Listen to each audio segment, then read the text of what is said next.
Okay, so just as I'm wrapping up my my last set of bee grafting, queen grafting, look at what I see behind me. Look at that massive swarm of my bees leaving my bee yard.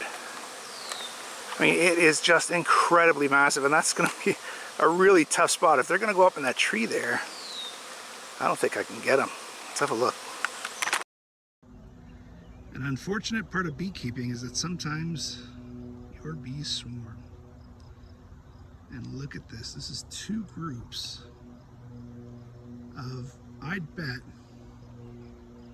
60 to 100,000 bees. And somewhere in there, there's a queen that didn't want to stay.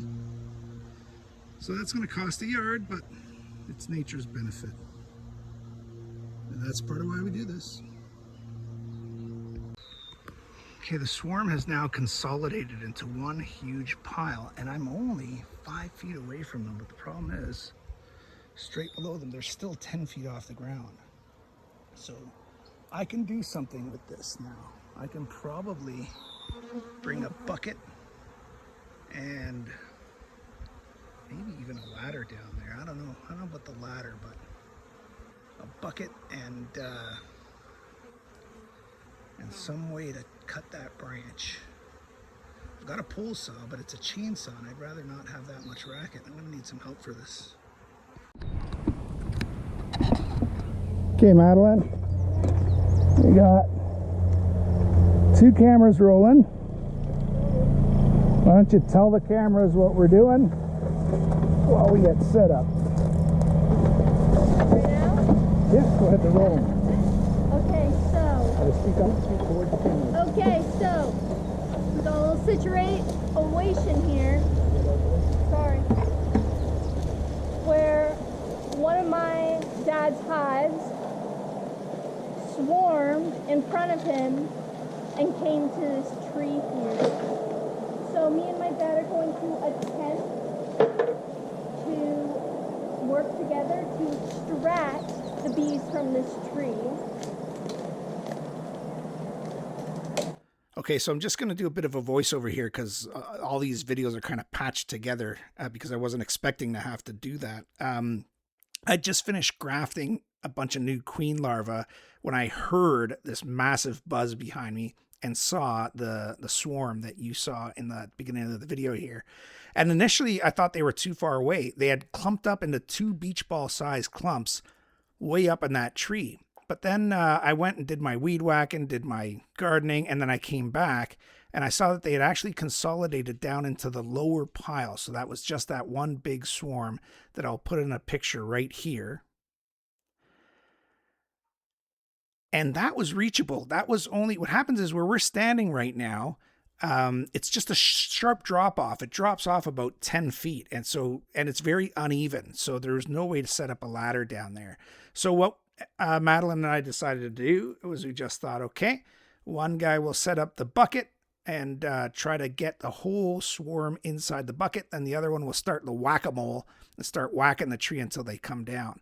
And so that's what we're about to do here. And it ended up working out pretty fine. We got a whole bunch of bees in that pile. So let's see how she goes here.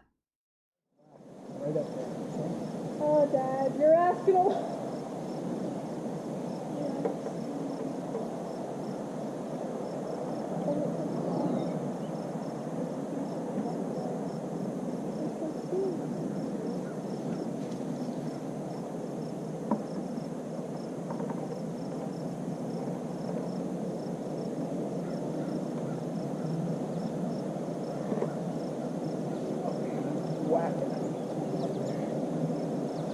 Up on the branch. Branch right above the tree.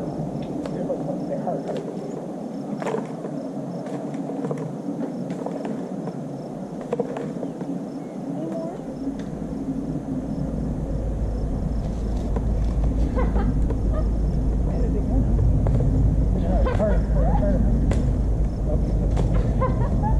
That's a lot of bees. My bees, bug. You got it? You got it in the bucket? Got a lot in the bucket. The question is, if we have the queen, then bees will go right into this hive. Watch this.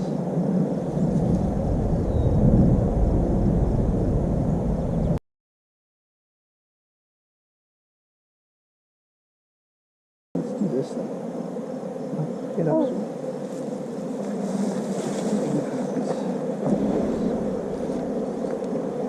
Okay.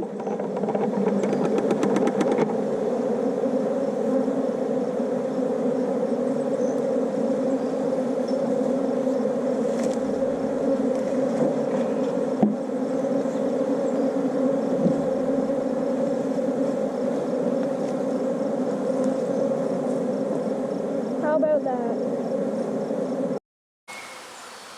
Okay, well, it's been about 15 minutes since we last whacked the tree. I mean that in the nicest way possible. And we were going to come back because they were forming up on the tree again. But it looks like they're gone. Yeah, they're not on the tree at all. That's really good. And you can actually see them circling the tree like they're orienting themselves and then making their way right to the hive. And they've all gone in. Holy smokes, Mad, look. I know. They've all gone in. They're still going in? And there is some, yeah, and there's some fanning. You see the fanning there? Yeah. That is a really good sign. Yeah, they're coming in, definitely. All right, so we're gonna leave these guys alone. We might have saved a hive, baby. I did not expect that we would be able to do that. That is amazing. I thought we'd end up like, you know, on a news channel.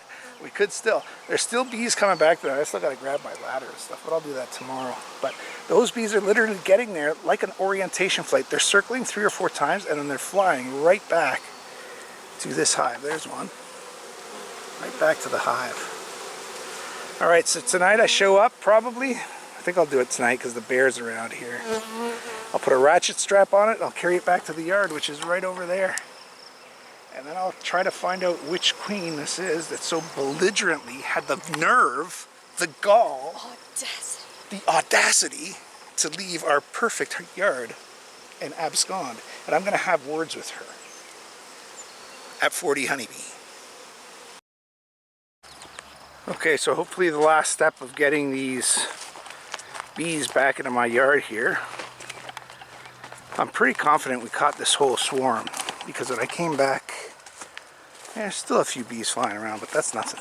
There's none in the tree. And there's a lot in this box.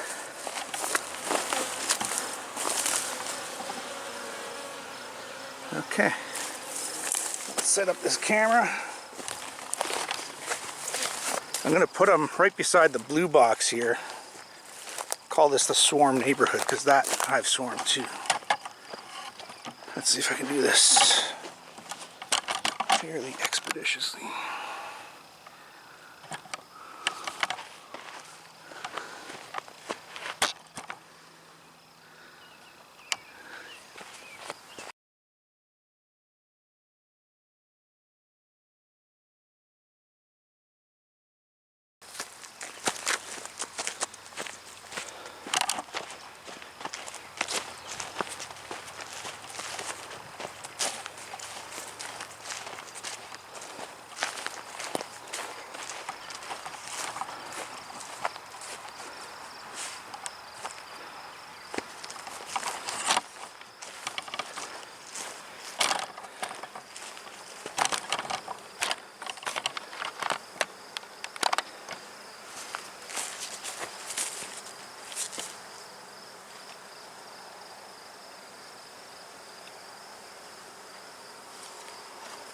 It's a good heavy box. Oh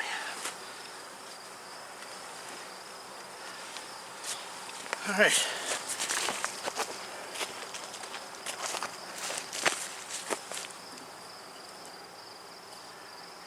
Entrance reducer at the front.